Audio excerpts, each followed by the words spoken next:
25th Rose, with reverence and trust. I would like to add that the rosary ought to be said reverently.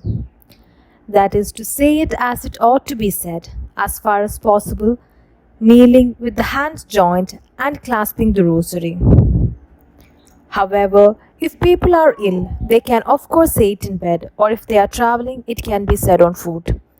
And if infirmity prevents people kneeling, it can be said seated or standing.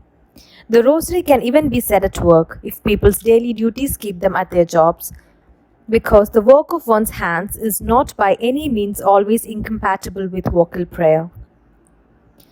In 1862, the night before the Feast of the Assumption, Don Bosco had a dream.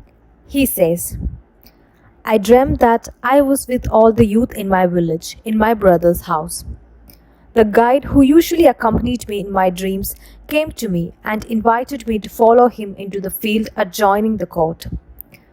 He showed me an enormous snake, measuring 7 to 8 meters long. Frightened, I wanted to escape, but the guide encouraged me not to be afraid and to stay. He went to take a rope and said to me while returning, 'Take the rope by this end and hold it firmly. I'll take the other end and will stretch the rope over the snake. And then we will hit the snake with the rope.' 'Oh no, please, vow to us if we do that. The furious snake will turn against us and tear us to pieces,' I said, defending myself.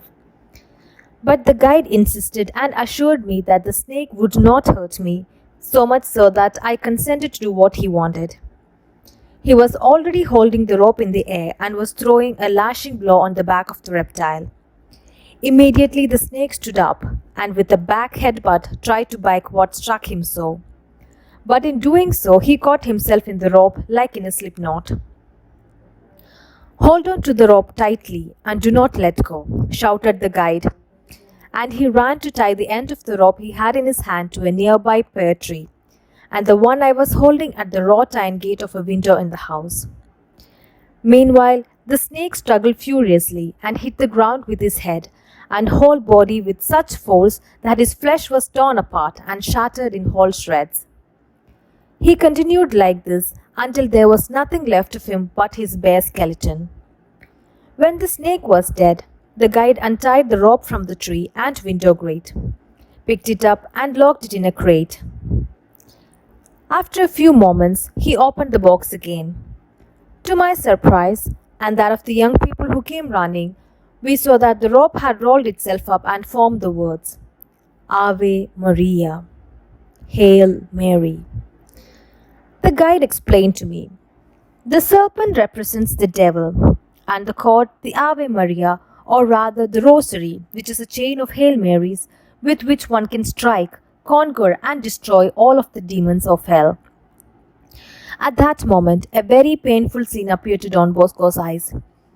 Young people were collecting snake flesh, eating it, and in that way poisoning themselves. I was quite agitated because despite my warnings, they continued to eat. I warned each other, gave a slap here, a punch there to prevent them from eating, but in vain. I was beside myself when I saw all these young people lying on the ground in a pitiful state. Thus I spoke to the guide. 'So there is no cure for so much harm?' 'Of course there is one.' 'And which one?' 'There are none other than the anvil and the hammer.' 'How? Maybe I should lay them on the anvil and hit them with the hammer?' 'That's it.' The guide answers me, 'The hammer represents confession, and the anvil Holy Communion. We have to use these two means.' Indeed it is so. As iron is worked and reworked with the hammer on the anvil so that it takes shape, the same is for our spiritual life. Renewed confession and communion form us and strengthen us continually. With the Rosary, they are our most effective ways to advance on the path of sanctification. Let us have recourse to the prayer of the Rosary, and let us place ourselves entirely under the protection of the Blessed Virgin Mary.